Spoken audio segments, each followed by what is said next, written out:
Good afternoon, everyone, and welcome to today's webinar. Hopefully you've got a coffee in one hand, a notepad and a pen in the other, and you're looking forward to an hour of interesting learning from one of the biggest brands in the UK around transport. Today we're going to be taking a look at how National Express use live chat to deliver world-class online customer experience. I'm sure that many of you have seen their coaches up and down the UK, and we've got one of their managers to come and share some behind-the-scenes secrets, some top tips, and some interesting stories about what these guys have been doing around digital customer experience over the last few years, because they really are one of the leading lights in the UK. Your presenters today are myself, Stuart Banbury. I'm the Marketing Director here at Orlo, and I'm also joined by Sam Cox from National Express, who is one of their contact centre managers and who's been there really since the early days, setting up their digital customer service team. Before we get started, just a couple of pieces of housekeeping. If you'd like to ask a question, and we would love it if you could all get involved, just log into YouTube and you can enter your questions into the chat box in the top right hand corner of the screen. So as we go along, anything you see that provokes a thought, just drop your question into there and we'll pick those up at the end. If you do have to drop out early, don't worry. A recording of the webinar will be saved and emailed out to everyone over the next couple of days. So for those of you not as familiar with us here at Orlo, some of you might have known us as Social Signing. We rebranded in September of 2018. And the reason behind that essentially was all of our kind of user groups and the feedback we were getting was that large enterprise brands wanted to manage their digital communication channels in a much more joined up, holistic fashion. So moving from having 10 different tabs open with 10 different systems to manage 10 different customer service channels, brands now wanted to join all of these up and work in a much more collaborative and efficient way behind the scenes. Obviously, the benefit of that is that you can then produce a much more powerful digital experience and digital presence for your customers. So here at Orlo, as part of that rebrand, we launched live chat to complement our social media management offering. We also launched CRM integration, and next month we're also going to be launching paid social media advertising to combat that quite dramatic fall in organic reach.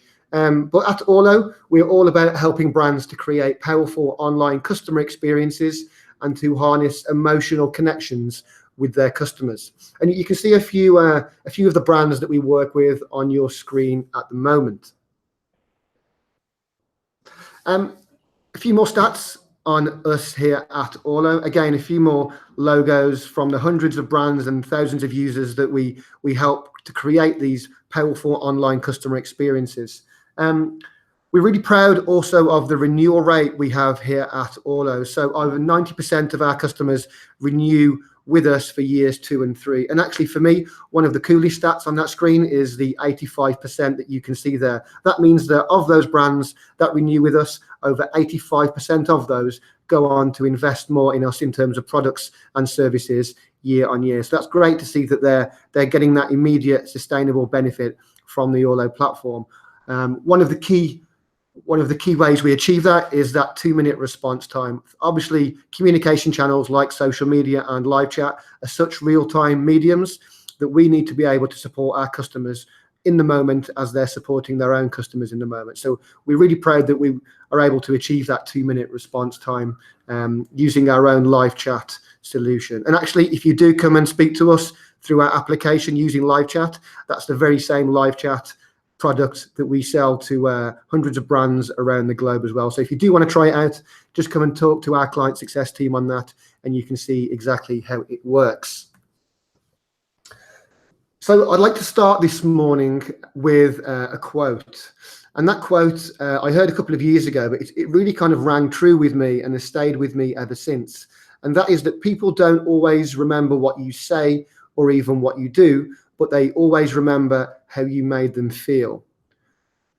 And I think, whenever we have a customer service interaction, it's not the transactional element of that interaction that stays with us. It's the emotional context around it. And it's that emotional context when we're interacting with our customers that really forms their opinions and drives their decisions going forward. And a lot of the biggest consultancies and think tanks out there at the moment are really focusing on the theme of emotion. You can see some stats recently there from the Harvard Business Review, who found that 95% of purchase-making decisions are driven subconsciously by emotion. Similarly, Forrester found that when customers feel valued, 87% of them go on to become advocates, and 74% of them will remain with the brand.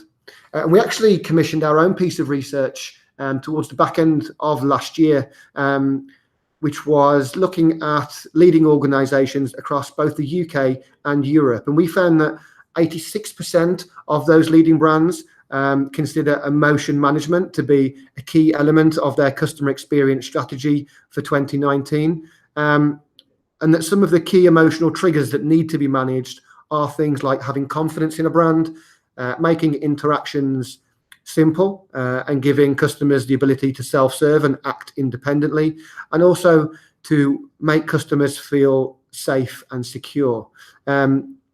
We wrote a guidebook to elaborate on some of that data and some of those key trends. It's got contributions in there from the likes of Virgin Trains, Thames Water, and Comms 2.0. So if you would like a copy of that guidebook, you can find it in the Knowledge Hub page of our website, or you can just send us an email or a comment here in the chat box, and we'll make sure that one of those is emailed out to you. So we've looked at the central role that emotion now plays around both customer service and sales. So if we can be there instantly and effectively for our customers and inspire those positive emotional experience, then the payback for a brand can be quite significant. And you can see some of those benefits on your screen at the moment. So we can start to turn our social media followers or our website visitors into customers. By being there to help them on our website or on our social media channels. We can turn our audience and our most satisfied customers into our biggest advocates. Maybe they'll leave us a good review on Google Reviews or TripAdvisor or Trustpilot. And we can also encourage either the whole of our customer base or just certain segments of our customers to see online as the best way to speak to us. So there really are some very powerful benefits we can start to derive, but obviously first and foremost, we need to be there instantly, effectively, and create those positive emotional experiences. So just to kind of set the scene, if we take a look at the customer experience landscape in 2019, the digital economy probably of 5 or 7 years ago really has been upset, and it's now the balance of power now firmly sits in the hands of the consumers. We're all there glued to our smartphones, and we all expect brands to be there instantly whenever we have a question or a complaint or a problem. And some brands are doing this really very well at the moment, and so they're raising the bar for the rest of us to step up to the plate. And all it takes is one bad experience, and your closest or your best customers will be off to your closest competitors down the road. I think also it's regarded now that consumers are adopting technology at a much faster pace than brands. So behind the scenes, brands are kind of struggling to keep up with the latest smartphone, the latest apps. So again, really focusing on the importance of getting the right technology in place so you can support your customers on their terms now. And as I mentioned, barriers to switching allegiance pretty much are non-existent. All it takes is that one occasion where someone drops the ball, a question goes unanswered, there's a slow response time, whatever it might be, that can easily blow up into an online PR storm or cause one of your long-standing customers to move to one of your competitors. And I think if we take a look at how consumers are using technology at the moment, it's a very interesting space. So I think we can all recognize and kind of associate with this, that we all move effortlessly and seamlessly across different online channels now. I think we don't really think twice about doing that. So it might be a case that we need an urgent response, maybe to a timetable question. So we might choose to take to Twitter or social media to get that fast response because we need it. On another occasion, it might be that we're on our lunch break and we're doing some online shopping. We can very easily open a live chat on a different tab, ask a question, and that makes it very convenient, that multitasking ability. Or it might be that the query is much less urgent, so that we can write an email and we're quite happy to wait 2 or 3 days for a response. So I think what I'm trying to paint the picture of here is that you really need to start joining up these different communication channels, not servicing them in silos, because if you do, that can create a very disjointed way of working. Different departments can tread on each other's toes, and in turn that can produce a poor experience for the customer. And if you do unfortunately deliver a poor experience on one occasion, as I mentioned, quite easily a customer can switch to one of your rivals.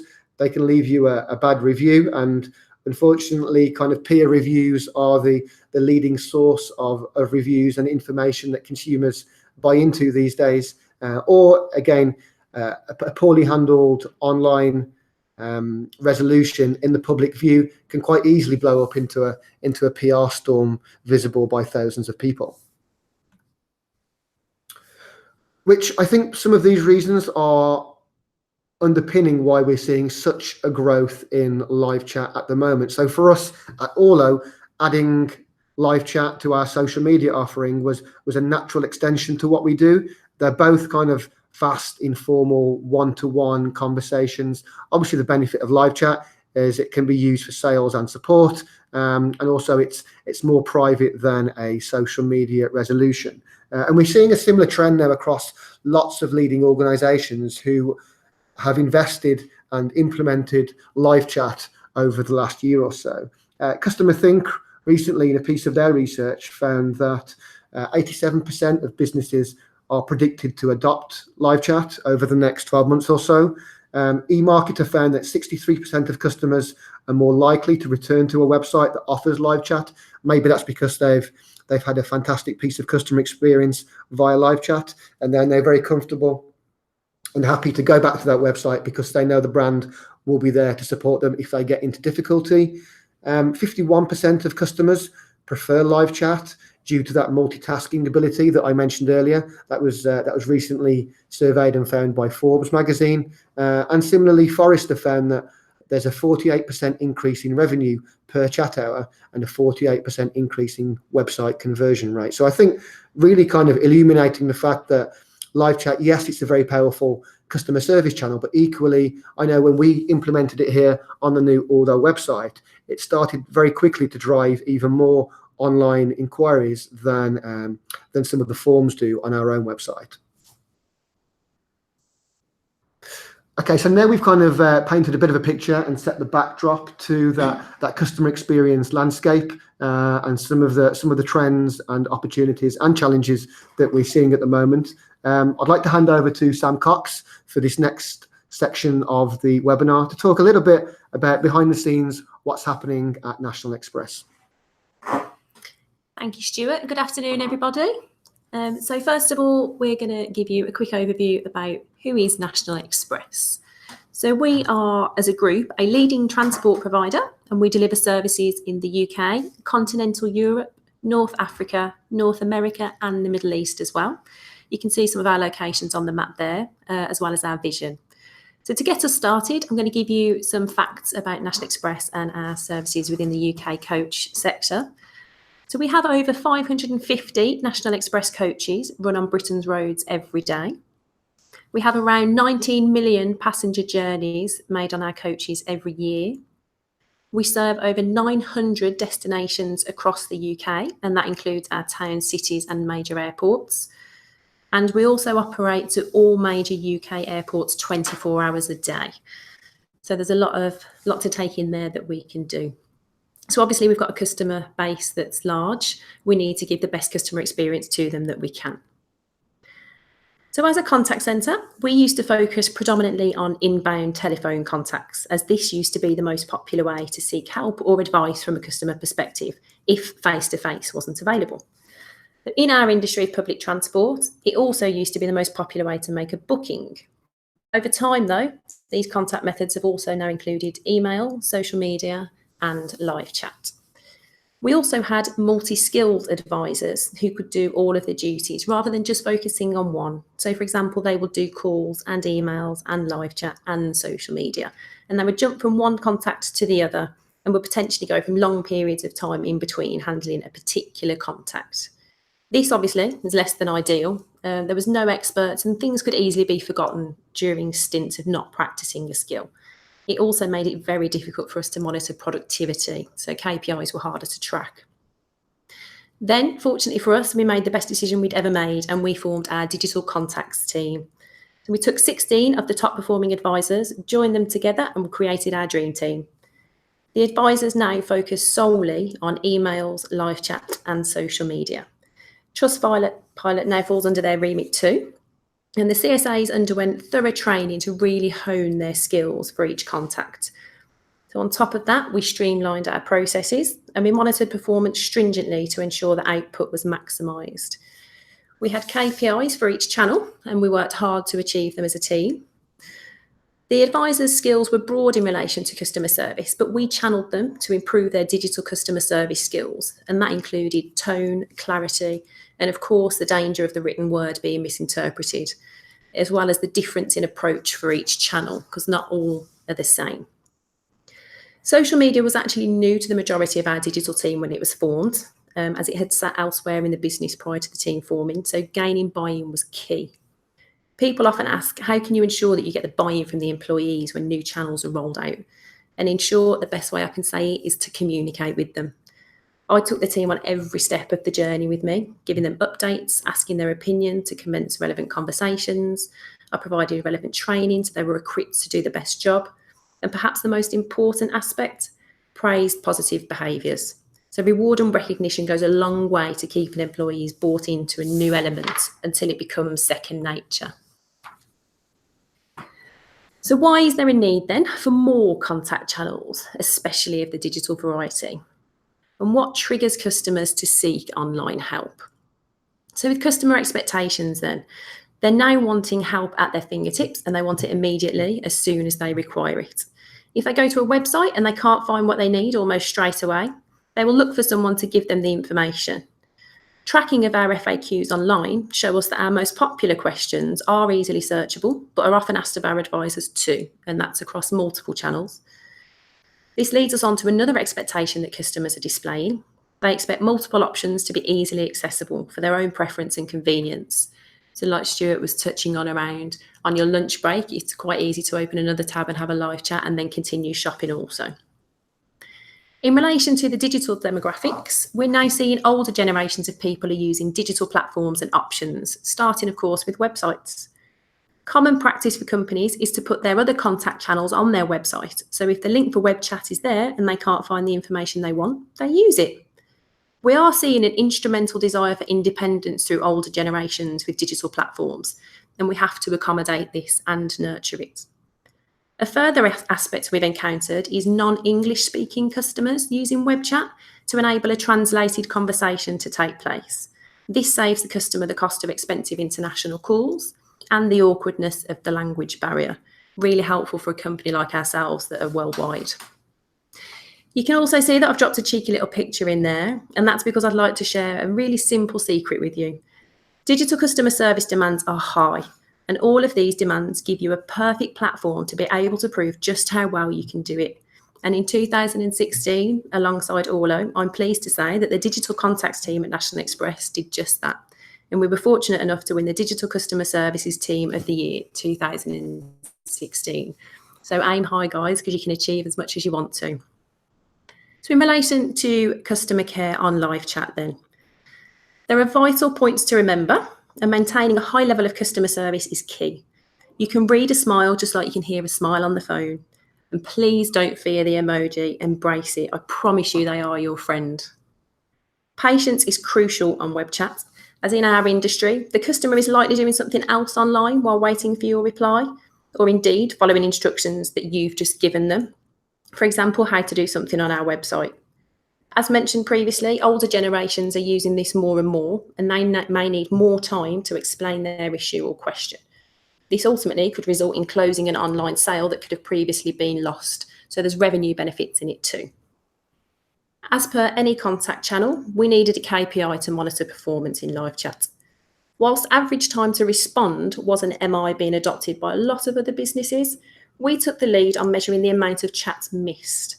This was monitored stringently for a while, and then a target of less than 5% was assigned. This was a stretch considering prior to the team forming, we were missing over 15% per month. But in the first 12 months, we managed to reduce that to 1% for the month.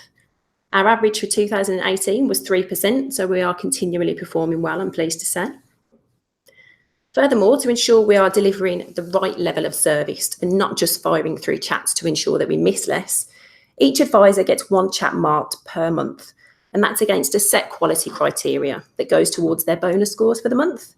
This encourages high levels of customer service as well as heightening the chances of loyalty from the customer.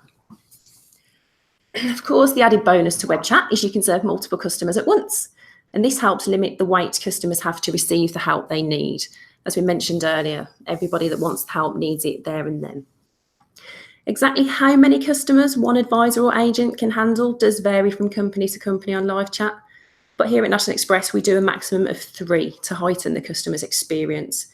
I have heard of companies allowing their agents to take 7 chats at once, but I would say there's potentially an argument there to say this doesn't allow the customer to receive the best service. However, there is seemingly no right or wrong answer to this. Okay, first of all, please excuse the awful pun in the title there. However, there are more similarities than differences when it comes to social media and live chat, and they complement each other beautifully. They are both fast and informal, whilst providing the customer with one-on-one focus. Our team handle the issue as far as they can. Passing the customer to another department or a channel of communication is the last resort. If somebody's chosen to speak to you on live chat, that's how they want to conclude their conversation with you. This is due to the team's high level of competency and the continuous training, following trends and adopting responses to suit the needs of the customer to reach an outcome beneficial for all. As is demonstrated here, when we do give the focus to the areas, customers flock to these channels. And in the 12 months, we saw a 10% shift from voice channels to digital due to the conscientious dedication of the team. This is largely due to the fact that customers now have faith in the platforms. This has also reduced our cost to serve, which fortunately for us, we were able to reinvest into the team in the way of another advisor due to the increased amount of contacts that we were seeing due to the high level of customer experience that the customers were seeing. Okay, so online customer care then, where is it going? Without trying to state the obvious, it isn't going anywhere. But in the same breath, it's going everywhere, as it quite simply is the future. The speed at which digital services for customers is developing is astonishing. And while we have a long way to go, we are definitely on the right track here at National Express. However, there is always more to do, and we will continue to further our targets to meet the ever-growing demands of our customers. We are looking into developments with AI and what the bots could do for us, as I'm sure all of you are too. And as with every other company, we are also very heavily focused on the single customer view in a bid to continue to drive improvements for our customers and provide them with the world-class service they deserve.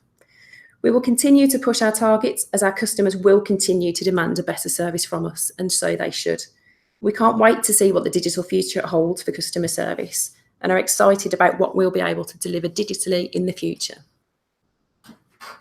Fantastic. Thank you, Sam. That was wonderful. It's great to hear kind of behind the scenes with one of the brands that we've worked with for a large number of years now, just to see some of the best practices and some of the tips that they've been, I guess, learning and refining over the last few years. I'm sure some of that has provoked some thoughts and some ideas and some questions. So if you'd like to just drop those questions into the chat box in the top right-hand corner of your screen, we'll then pick up a couple of those in a moment. But just following on from what Sam was saying, I'd like to just for a couple of minutes take this opportunity to share some of the technology developments that we've been working on here at Orlo to enable brands to move easily across these different digital communication channels. What you can see on your screen at the moment is a quick visual breakdown of the Orlo ecosystem, just so you can kind of get your head around that and picture some of the opportunities. So we've got the analytics module, as Sam mentioned, KPIs, and really focusing on the right KPIs rather than chasing some of those vanity metrics around social and live chat. That's the module where you would do that. And there's specific reports in there around customer experience, marketing, and also website analytics. So, you know, how many people are going to your website, completing forms, making online purchases. You can link all of this back to specific social media posts. But in particular, I want to draw your attention to the customer experience module. As I mentioned, as part of the rebrand, we launched that unique first to market integration between social media and live chat. Both solutions have been built in-house here by our development team, enabling brands and agents to move very easily across multiple communication channels and also handle multiple conversations at the same time. We've also got customizable automation within that module as well. One of the other new features that we launched as part of the rebrand was paid social media advertising. Organic reach is pretty much down to single figures now. So if you do have an important announcement, you need to put a few pounds behind it now to get that seen by your customers and non-customers. So that sits within the marketing module of Orlo. And also we have the media monitoring module. So I always think of this as what people are saying about you when you're not in the room. So you can listen to all of that indirect chatter around your brand, feed it back into the business, and really understand what your customers are feeling about your products and services. As I mentioned, that unique integration between social media and live chat, you can see a couple of screenshots of that on your screen at the moment. So what you can see right now is the social media dashboard. So you can see that inbox of messages on the left-hand side there. To the right of that, you can see an open thread of conversation. And on the very far right-hand side is the CRM panel. So Sam mentioned that single customer view. And again, that was one of the new solutions that we launched as part of the rebrand, is the ability for brands to plug in pretty much any other CRM system. So whether that's Salesforce, Microsoft, Oracle, whatever it might be, then you can customize that right-hand panel there. So when you are speaking to somebody on both social media or live chat, you can pull through and display whatever information is most useful to your agents right there. And because it's a two-way integration, you can also push live chat and social media data and conversations back the other way. So people on your telephone or your email lines, again, have visibility of what's happening on your digital channel. So really completing that 360-degree view of the customer. What you can see now is a screenshot of the Orlo live chat functionality. As you can see, it's very similar to the social media dashboard. And that's been done specifically so that you only have one system to buy and procure, so no more multiple tabs on your desktop. But it also means that your agents only have to learn how to use one platform. So again, very good in terms of improving their kind of adoption rate and their efficiencies. But it also means that you only have to manage the data within one platform as well. So starting to join up all these different channels and manage them more holistically does deliver a whole raft of benefits. Some of the stats that you can report on within Orlo live chat are response times, conversation length, automatic sentiment, engagement times. You can track performance against some of those SLAs and KPIs, which Sam was referring to. And also you can monitor right down to team or individual level. A few of the features, and we work very closely with brands like Ocado to develop live chat. So it's really great to have a customer such as the world's largest online-only supermarket to work alongside, to bounce ideas off. And we work very closely with a lot of the key customers within our steering group to make sure that the new features and solutions that we launch really do add value. So within Orlo live chat, you can start a new chat or you can continue an old conversation. Customers will know their position within the queue. Hopefully that will encourage them just to hang on, just to get their query resolved on live chat. You can share files back and forth. One of the most recent features that we've added is something called push mode. So those of you that work in-house might well have experienced agents maybe cherry picking the easiest chats or the easiest social media messages. So push mode, which can be enabled or disabled, essentially once you set that capacity of, for example, 3 chats per agent, whenever the next chat comes through, that will automatically be distributed out to the agent that has capacity within their workload. So you just stop agents cherry picking the easy chats, or maybe not handling their full capacity. We'll also be rolling that out to our social media functionality very soon as well. And you can also customize and brand that live chat widget on your website to make it look nice and on brand. Widgets can be placed either one widget across your whole website, or you can create multiple chat widgets and put those on specific pages, maybe just to test the waters, to see what the uptake is like, and then to roll those different widgets out further across your website in the fullness of time. I can see we've had a couple of questions come through, so we'll pick up a couple of those now. We've had one from James Spurdle. So hi, James, thanks for getting in touch. And James asks, do customers use live chat regularly to make formal complaints? And if so, do you try to resolve the whole complaint via live chat, or advise them to go through the complaints procedure? So Sam, over to you for that one. Okay, so hi, James, thank you for your question. As with any other contact channel, of course, customers are going to use it to make a complaint. I think the beauty of having it in live chat is that you can do it in one fell swoop. So depending obviously on the severity of the complaint, we aim, as I touched on previously, to not send it elsewhere. So if the customers come to us via live chat, they want to speak to us via live chat. So us then saying, actually, you need to go and speak to somebody on the telephone isn't helpful for the customer.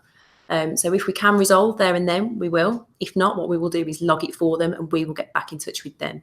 We wouldn't ask the customer to go and choose a different method of contact to resolve their complaint. Ultimately, they're already unhappy.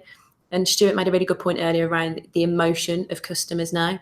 And it's often the emotion that if you get that wrong, then they will go elsewhere. However, if they come through to you on live chat and you've actually proven that you are genuinely concerned about what they're complaining around and you actually want to solve it for them, it leaves that customer with a really good feeling about you and the service that you provided. Fantastic, thanks, Sam. Yeah, I think that's a trend that we're seeing ourselves now, is actually trying to push a customer to a different channel can be quite a jarring experience for them. I don't think any of us like that. So I think if you can resolve within the channel they're in, that's always best practice. We've also had a question from Bart's Health NHS Trust, and they ask, have you ever had an instance where chats that haven't had the desired outcome are screenshotted and shared on social media by the customer? So quite a specific question there. Yeah. And if that does happen or did happen, how would you advise maybe that was approached? Okay, so hello. So I'm guessing it's a Lenka from Bart. So thank you for your question. It has happened once or twice, I'm not going to lie. However, the beauty of it is that it's the same team that handles live chat and social media. So when somebody does screenshot something that either they wasn't happy with the outcome, it could potentially be the same agent or advisor that had that conversation with them. So it's a very consistent approach, regardless of the digital channel that you choose to speak to us through. However, what I would say is don't be fearful of it. It was an issue that we had when we started really ramping up our social media. Some of our PR guys got a bit nervous around the fact that we were trying to do things online, so to speak, and in the view of the world. But actually, it's a really good place also to prove that you can fix things and you can solve things. Things do go wrong, and we know that. However, there's a secret beauty in fixing it in public. So we admit it, it's fine, we hold our hands up, and then we move on. In relation to the live chat, as you say, not having the desired outcome, all I'd say there is, as long as your agent has been professional, polite and courteous and hasn't said anything wrong, then allow them to screenshot it as much as they want. It's unfortunately going to happen. It's the world that we live in. However, as long as the agents are trained well and they respond professionally, there won't be an issue there. Okay, thanks, Sam. A couple more questions. So Richard Shilton from West Midlands Trains has sent a text through asking, where was your website chat widget hosted? Was it on particular pages? Was it within an app that you have? And also, do you ever cross promote from channel to channel, example, social media? Okay, so occasionally we will. we have it on different pages throughout the website. So we definitely have it on our booking page. And there's also a home page as well. It didn't tend to get much traction there, to be honest with you. But the booking page definitely did, and our offers page especially. We're fortunate enough as well to do events to different services and festivals. So that page is also really popular. In relation to being readily available, it's available if there is an agent available to take your chat. And by that, I mean an advisor can only take 3 chats, as we discussed earlier. So if there's only one advisor on and all 3 of their chats are full, then it won't be offered. And that's simply so the customer doesn't say, yes, I want to talk to you, and then they're sat waiting. It will be available if somebody can pick up their chat there and then. It comes back to the feelings and the emotions. It's, you've asked, do I need help? And then you've left me hanging. So that's not what we wanted to do. In relation to channel, it would only really be if we've got a marketing push and there's an offer that we've got. And I'd appreciate this is different from company to company. But with National Express, if we're pushing an offer on a certain journey or coach travel, for example, that's really the only time that we'd promote channel to channel. The other terms in relation to, unfortunately, depending on where you are in the beautiful Britain at the moment, the weather, we tend to keep our website and our social media more up to date because we know that's where people go. So if, for example, somebody comes in through a live chat and asking about service cancellations due to weather, we would then potentially answer that question, but tell them in future it's quicker and easier to get a response or to get information from our website or our social media channels. Okay, and another question from Richard, who's obviously a very keen viewer today. Was the purpose of live chat simply to offer another communication channel, or was it to boost conversions via the website for things like sales, and also are you 24/7? Okay, good question, Richard. In relation to it being just another communication channel or sales, I'd be lying if I said it wasn't a bit of both. To be honest with you, as I say, we did a bit of research within our FAQs, and there was so many questions that were highlighting the fact that customers maybe needed support. And likewise, the questions that people were typing in that didn't have an answer, there needed to be somebody there to provide them with the answer until we can get the relevant information added to the website, for example. Are we 24/7? We are not. We used to be as a contact centre, but not in relation to the digital aspect. So we are currently 8 a.m. until 10 p.m. and that is 365 days a year. Wonderful, thank you, Sam. Okay, if that's all of the questions today, if you do have any further questions after this, if you'd like a copy of the ebook, I can see that Polypipe, you have asked for one, so we'll get one sent through to you, Chloe. But if you do have any questions around the ebook, around any of the topics we've discussed today, or if you would like to have a bit of a closer look at the that unique integration between social media and live chat and other CRM platforms that we've developed here at Orlo, just drop us a line using any of the contact details you can see on your screen at the moment. Over the next couple of days, we'll get a recording of this sent out to you, so you can rewatch it or share it with a colleague. We'll also be running another webinar next month. So we try and do one each month, asking a different brand to come in and share their stories and their best practices on different topics. But if that's all the questions we have for today, thank you all for joining us. Thank you to Sam for coming along and sharing her time. Thank you for having me. And yeah, look out in your inboxes for the next webinar, which we'll be in touch about over the next couple of weeks. So have a great rest of the day, folks.